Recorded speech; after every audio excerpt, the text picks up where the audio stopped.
Welcome back, folks, to another episode of It Takes a Village podcast. I'm super excited for my next guest here, Chef Michael Smith, world-renowned chef. I've actually saw him in my travels in Kingston for a very brief moment. But Chef Smith, welcome to your episode.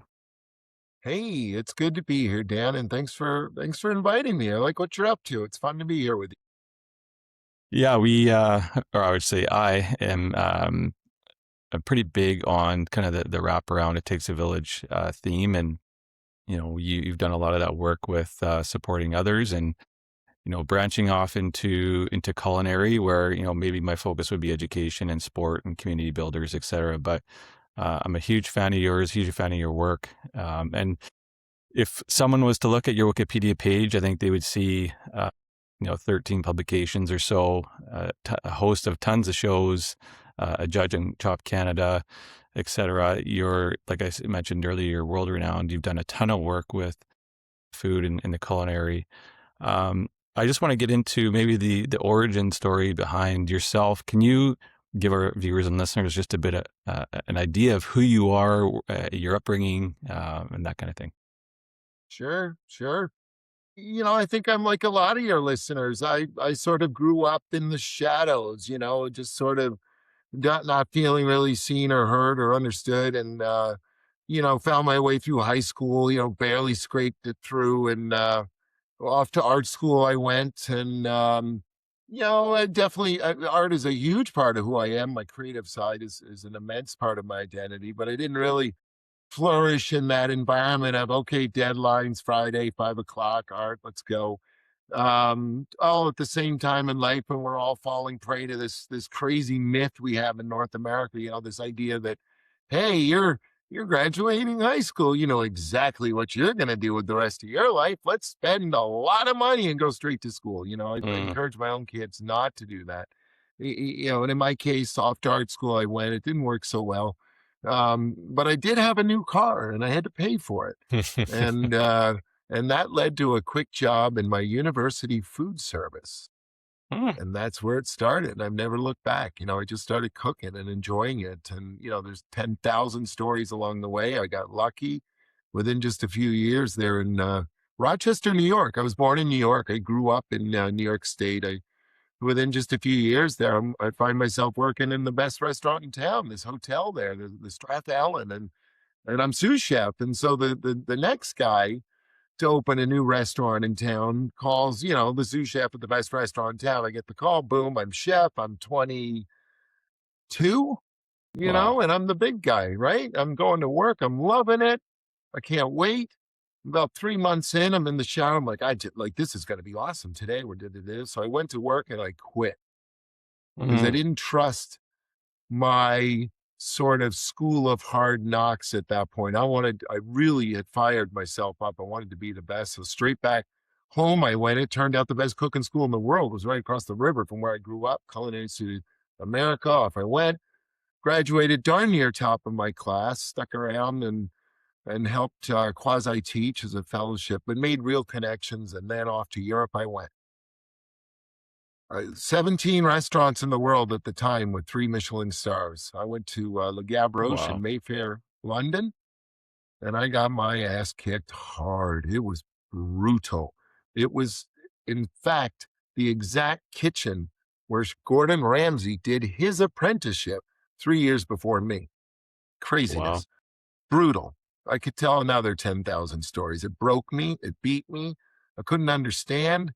And one day I looked at the chef because the lettuce was upside down or something. And he's just taking it off of me. And I was so stressed out. I'm out of body. I'm all messed up. And I'm looking at this guy like, you're nuts, man. You're an idiot.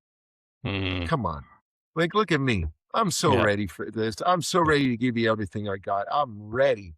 And you have no sweet clue how to get it out of me. You're stuck in this militaristic, hierarchical, misogynistic system where I learned it this way. You're going to learn it my way too, blah, blah, and here I am. So I did the worst possible thing I could do. I smiled. Holy hell. Yeah, my relationship got a lot better with the rest of the cooks, but Anyway, I left vowing no. I found my way quickly to Canada for a summer job, and I've never left. I came to the Inn at Bay Fortune in 1992, and I've come and gone, of course. I found myself as a chef here. I grew up here. I'm looking out the window at Bay Fortune, Mhm. just up the way. And in the '90s, we were all growing up as a cuisine. Canada hadn't really given itself permission to have a cuisine identity yet in the '90s. We Right. were we were led by a lot of visionary folks, and there was a lot of folks like me all over the country doing the thing. I mean, cuisine is always when we just go out in the backyard and celebrate what you have. Cook with what's Mhm. around you. That's cuisine. The whole world. That's cuisine. We weren't doing that yet. Mhm. Certainly our First Nations communities were leading the way, and our French speaking communities, of course. There was something there, of course. But eventually we all sort of woke up, and I happen to be, like right in the middle of it on Prince Edward Island to help lead the East Coast revival, if you will, and grew up here, and then wrote my first book and filmed my first show, and then left, traveled the Mhm. world, but never left Fortune. I'm in my Mhm. home just down the road, never left. My kids have grown up here. My wife and I have built a life here. And Chaz and I, 12 years ago, bought my alma mater. Wow. And it was time for a reinvention. And so we Mhm. did. Mm. It's a lot of land. And we took this colossal back field of ours, this beautiful land, and we turned it into a farm. And we started growing what we serve.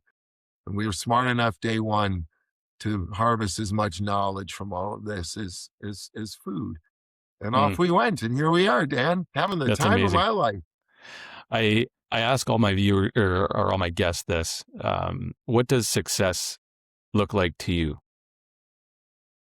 I think success changes a lot over time. I think as young people, I think we're so inclined to think that success is what other people tells us success is, and we haven't given ourselves full franchise agency yet. All this, we're not always there yet.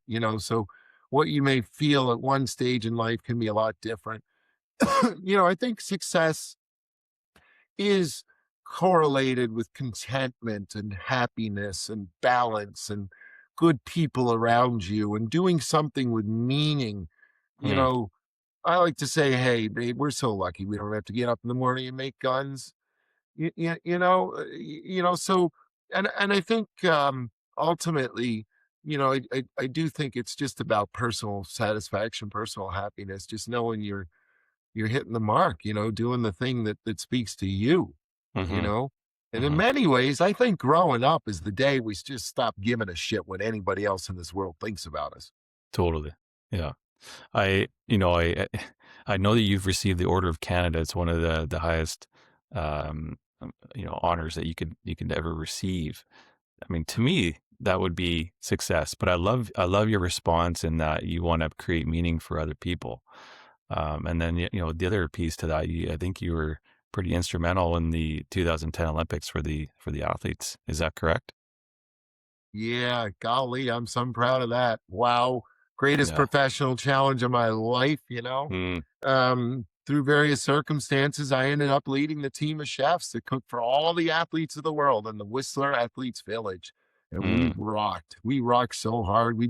We arrived and had a colossal, deep, dark black hole we had to dig our way out of. And we came together and we did it fast. And at the time, we scored the highest ever ratings to that date in the history of the modern Olympic Games for food service in Whistler. And the Wow. team, it was all about team. We did it for Canada. We rallied daily. We were proud Canadians. We cooked as proud hosts, and it worked. Gosh, I'm proud of that. Mm. I- you know, Being in the business that you are, there has to be, well, and starting a lot of the achievements that you've accomplished, there has to be undoubtedly some barriers that you faced along the way. Can you get into some of those things that people might not really understand or acknowledge? Sure. At this stage in my life, of course, the barriers are different than they were, say, 10, 20, 30 years ago. Challenges every step of the way. Early on in life, so consumed with just trying to figure out who the hell you are, where you fit, what your role in life is, what your path should be, and it can take a while for that to sort of settle into place, and Hmm. and certainly in my life, once I sort of discovered my identity as a chef, I very quickly realized that I'm also a teacher. That's really what speaks to me, of the many, many facets of being a chef. And so as life goes on, the challenges now tend to be more business based, and then balance based, of course. I think what emerges, I think, ultimately, as perhaps life's greatest challenge, is that work life balance, that ability to work hard and connect your identity to something meaningful at work, but also hold on to yourself as a father, as a partner, as a husband, as a dad, as a neighbor, and all those things too. And that can be challenging. I found myself in television there for a long time, Food Network, often being described, well, first as a celebrity chef, which I just don't, please. I hate Mm. that. I get up too early in the morning. I work too darn hard to be called that,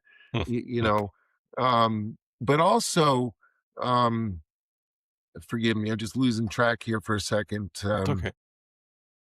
We're just be often being described as the best chef or Canada's best chef or something like that.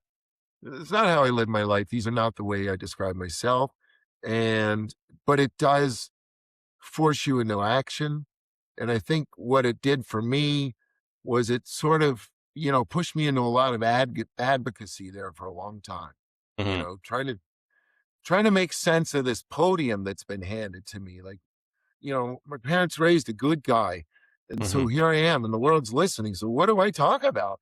You Mhm. know? Mhm. So it led to a lot of advocacy, a lot of work on nutrition, and I guess the things that were mirroring my own life is my, it was Gabe first, my son grew, and then later my girls, and and advocacy, just constantly talking, and you can only absorb so much energy in one headspace. And then simultaneously watching the Food Network industry change dramatically right in front of my eyes, and go from understanding that if we can entertain, we can teach. Mhm. You know this, Dan, you're a teacher yourself. When we can teach and entertain, kids listen. Mhm. But then moving from that to, yeah, I don't know about the teaching thing. Let's judge. Mhm. Well, yeah, let's look around and dig some shit up here, right? Come on, and it just gradually slipped away, and all of a sudden, it's my job to say, "Hey, you're no good, and I don't like you, and this and that, and that's all this negativity." And then worse yet, you wake up one day and you look around the room and you realize you're the only one looking at food. Mm. Mm. Everybody else staring at a prop.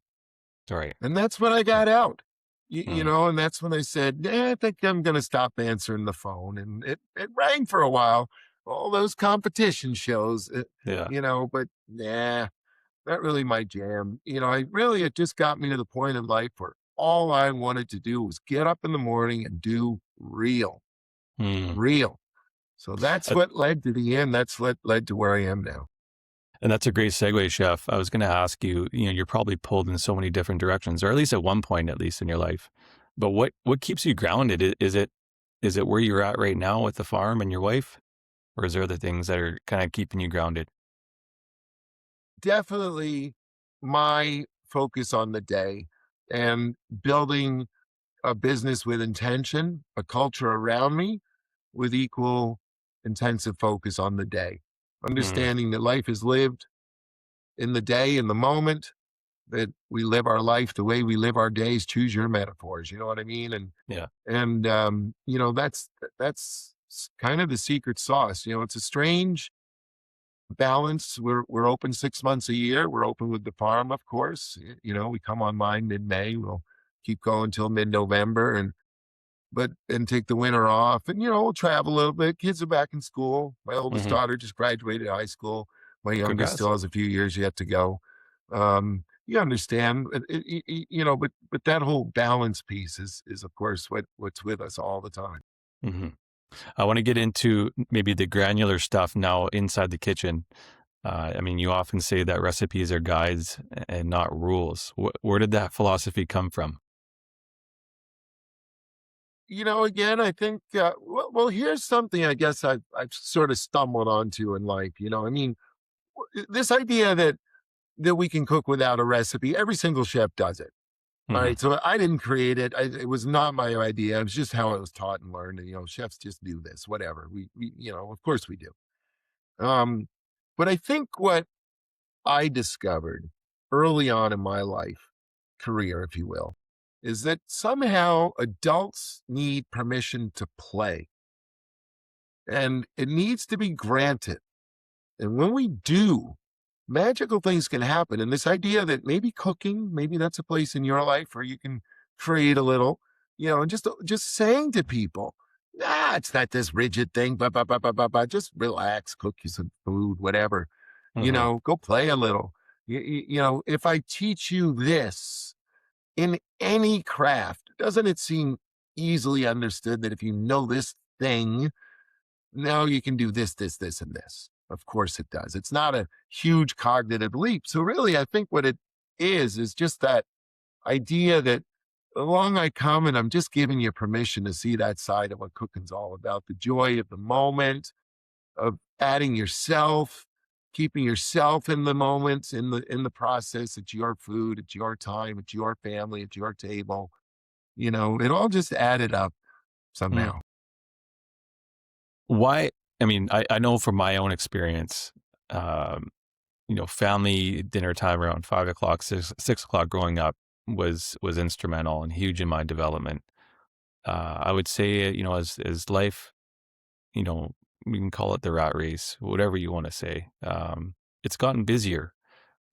Are you finding that people are having a meal around the table, for dinner time these days, or is that maybe lessened in frequency? I mean, as a guy who pays attention to this sort of thing, I mean, I know we do it less and less. I know we value it. I know it's human. I know it's in all of us. I know many of us prize this. I know that many of the folk, we have so many threads in our cultural tapestry here in Canada. I know many cultures hold on to this. But I also know that we start to lose it sometimes too. And I know that too, that the time spent at the table, I think I'm very, very, very, very fortunate that I learned so early on, just like you, from my mom, who just made darn sure that we were at the table, my brothers and I, every single day for a well cooked meal with a Sunday feast with friends and stuff. And Mhm, and I learned so early that, of course, it doesn't really matter what's on the table; it's who's at the table that matters. And mhm, just sort of thinking of it that way, having that contextual context for throughout my career, I know that has served me well. I've always understood well my role and what's really going on, the joy of the table, the theater of dining, all of these things, they add up. It's human. It's time at the table. We're at our best. Turn the mhm. damn phones off and sit with your family, your friends. Let's go. That's a growth area for me is putting my phone away. I feel like I'm being pulled at work, so often. And, you have, group chats and this and that, but, to your point, every Sunday, we go to my mother-in-law's house, for a family meal, and there's often 10 of us, 12 of us there. Good And on it you. yeah, and it's something that I really Good look forward on to. you. Yeah, Of course you do. And, yeah. look, life is full of sacrifices in this sense that, gosh, I could do it better and I could do this, I could do that. But I think we're all prone to this. Dan, it's a chef thing for sure. It's so easy to walk past the 99 things that are just exquisitely perfect just to find the last one that needs a tweak. And so Mhm, we can apply that energy to our own life and miss that, hey, are you kidding? Every Sunday? Like, wow. mhm. Family time at the table, a regular diet of that, your kids growing up with that, it is going to return in spades for generations to come. Well, I appreciate that. I know you're big on, the advocacy piece. How can buying local change communities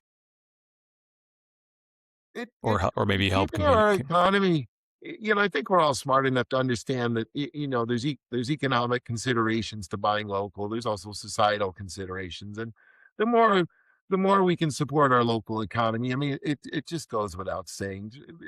Don't be perhaps just selfish to your routine, especially in the summer. Take the time, at least now and then, or maybe more. Many of us in life really look forward to summer. I mean, summer food markets and the like, winter, all of it, supporting local, but also understand too the societal side of it, that there's real value for you as a human to know the stories behind your food. Like, it just always returns to us. And so just having that relationship in your life with just anything, just one thing, your Mhm. kids, just understanding, hey, I know the guy who grew my corn, whatever. Mhm. Mhm. All of that really does lead to some pretty profound realizations that, in this sort of food space.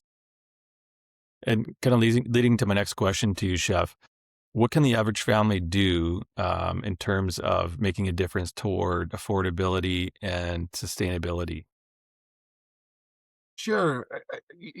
First, just be intentional and deliberate. This doesn't involve, um, some huge, budgetary shift or the like. I mean, life is expensive these days. Food, wherever you get it, is expensive. It's our relationship has changed, and we're outsourcing so many things, and we could lament all day long. I suppose we've done it throughout history, but one place to just find a little joy in your life is just to know that when you sit down at your table, you're doing it right. Mm, And that's not, I mean, one of the most sustainable things you can do in life is just cook some food for yourself and for people around you. And don't worry about whether you did it right or not. Just take on a dish or three and just figure it out. We're smart, we're humans, we can do this. Other people do it, you can do it too. I don't want to elaborate too much, but gosh, mhm, mhm. I mean, sustainability is in our actions, but it's also in how we feel about our actions. And if this is really dogging you, find a way to jump in through the lens of food. It's an easy way to do it. Totally. And one thing that we've started recently in our own backyard is a, 3 by 10 garden bed, putting garlic and tomatoes and carrots and kale, that kind of stuff. And I feel like that's one, I know it's small scale, but I feel like even the garlic, it goes a long way. It lasts, half a year, the amount that we put in, right? So I feel like we're doing our part, or we're trying to anyways, Yeah. in that aspect. Are there And there's things a that resurgence. There is. There's so many people doing this too. You're not the only one. Like, it's just nice to know there's good shared energy in this space. totally. Um, I want to kind of hear about your experience, in your travels. What has different cultures, and I know you've experienced a lot of them. What has that taught you about food? It's taught me a lot of what I've shared with you today. It's taught me, I think fundamentally that food is always about context, how we share it, how we gather it, how we find it in our communities around us, how we prepare it, the cultures, the traditions that lead us to the moment, the flavors, and then how we share it. What do we do? How do we share it? I mean, much of my life has been seen through that lens of restaurant discourse sharing, but equally valid. Are you kidding? Equally, way more valid Mm, is sitting on Sunday at home with your friends and family in your own community, and it doesn't have to be Michelin starred food at the table. It's hmm. just Hmm. grandma's lasagna, whatever. Yeah. Going back to, we kind of talked a little bit about the 2010 Olympics. We don't have to go that specific, but you talk about creating a team and leadership. But what makes a great leader in a kitchen? A great leader in the kitchen is empathetic and present and leads by example and understands that they're part of a safe culture where the people around them are allowed to fall, stumble, learn from it. It's not really a mistake if we learn from it, and just have all of that ingrained into them. I could go on forever about great leadership, and there's certainly all kinds of ways of looking at it through various industrial lenses and historical circumstances and personal this, that, and the other thing. But I guess in my case, it's about, what am I doing right now today? What am I in the midst of? What am I going to get back to here in a few minutes? And I'm not the only leader in my space, of course. I have the good fortune to be the proprietor with my wife of an amazing business that we've built for our family and community and communities. And, and we lead by example from the top on down. And we strongly believe in a positive kitchen culture in particular, a positive work culture throughout our business. But in Mhm. particular, I have my own personal experiences with broken kitchen cultures, and there's a lot of people like me, and Mm. and a lot of young people come to me with that exact same experience, and we're just doing our best to be different, to be the safe space, to be the place. And as an educator, you understand if we're going to say the word knowledge, there's a lot of implicit respect in that word. Knowledge is alive. It needs a safe place to be taught by one Mm. person and a safe place to be learned by others. And it's got to be respected. And I say safe because knowledge is alive, and that means we're going to screw up. But if we don't see that coming, and if we react to it when it happens, then we're the fool because we said knowledge, and implicit in it is that need. I could go on all day about this, but this Mhm. is how I live my life. This is how we lead by example in our space. This is the culture that we've created. And there's so many different nuances to it and how we do it daily. But at the end of the day, look, we're an expensive restaurant. Mhm. How in the heck is it fair for my guests to roll up and have this wonderful once in a lifetime experience if it's built on the back of misery? Okay, Mm. there's a lot of that out there, and we're just not that place. That's all. I love that. Last question for you before we get into the rapid fire questions, which is my favorite portion of any episode with guests. If somebody was interested in culinary or wanted to, kickstart their career, coming out of high school, we kind of talked about that earlier. What is one or what are some things that people need to know or be aware of before they go into that? Sure. Forgive me. If you're in high school, if you're graduating and you're thinking about the culinary arts and you love cooking and there's something in your life where you've stumbled onto this experience and it speaks to you and it's time and you're thinking about cooking school, I strongly advise you not to go. I think you should wait a year. I think you should go. We're an industry where it's very easy to get entry level jobs, especially summer jobs. If you have good intentions and you can put your head down and work hard, you can get an entry level job. And I think the way life works, in particular with craft and cooking, I think it's really best to know for yourself that the work of cooking is for you too. That being in a professional kitchen environment is for you too. That you can thrive as an individual, but also contribute strongly to your team. I think you need to explore all those themes before you commit to I'm going to cooking school. Now, and this also correlates with the average intake age in cooking schools across Canada. This is very normal. Mm. I personally did it this way. I was 20, I told the tale. I guess I was like 23, 24, 23 when I went to cooking school, 23 years old. So just consider that. Consider taking a break. There's so much pressure on us straight out of high school to see the world as it is and get it right and figure out what we're going to do, blah, blah, blah. And I suggest sometimes the best strategy of all is to do nothing, to go Mm. slow, to get perspective, in particular in the culinary arts. Before you invest in a culinary education, go get meaningful work experience for at least a year. Wow. Okay. Going into the rapid fire questions, I know we're trying to aim for the 30-minute mark here. Your favorite meal to make? For me, it's not what's on the table, it's who's with me. My whole restaurant world around me is inspired by my favorite meal over time. What's your favorite meal? I just love getting a fire going in the backyard, getting some coals, grilling some steaks, my buddies, friends, beer, favorite meal. I love that. The most underrated vegetable? Gosh, there's so many sunchoke. All right, so we grow sunchokes. We have a hedge of sunchokes. They are the one plant unique in our environment. In fact, throughout this part of North America, the Eastern Seaboard, this sort of Acadian region, it would have been the very best plant here 13, 14, 15,000 years ago to take the sun all summer long, turn it into a sweet root for next spring. There Mm. was one in Peru did really well there too. The potato, we brought it here, does great. But the sunchokes came first. They were part of our indigenous cultures. This is Evagua. I'm thinking of that. We love our sunchokes. Okay. I have to. I don't think I've tried that. I'm gonna have to. Your favorite comfort food? Number 4. Number 4. Hey, those that know. Number 4, yo. Go ahead. Okay. Your most memorable moment in TV.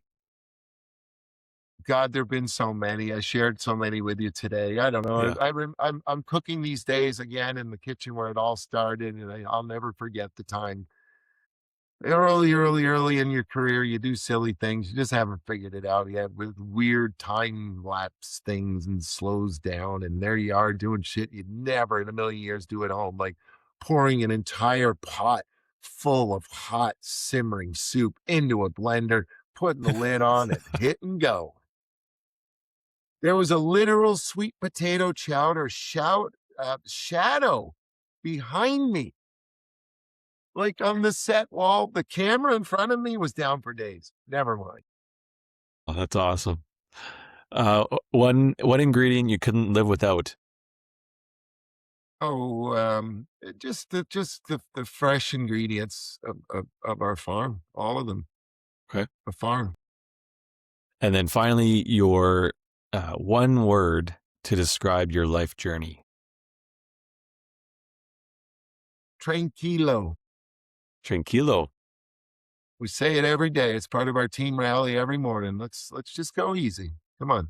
Let's have a good Am- day. Amazing. Tranquilo. I love that. I want to give you the final word, Chef. Anything you want our viewers and listeners to take away? Things you want to leave them with? Come see us on Prince Edward Island.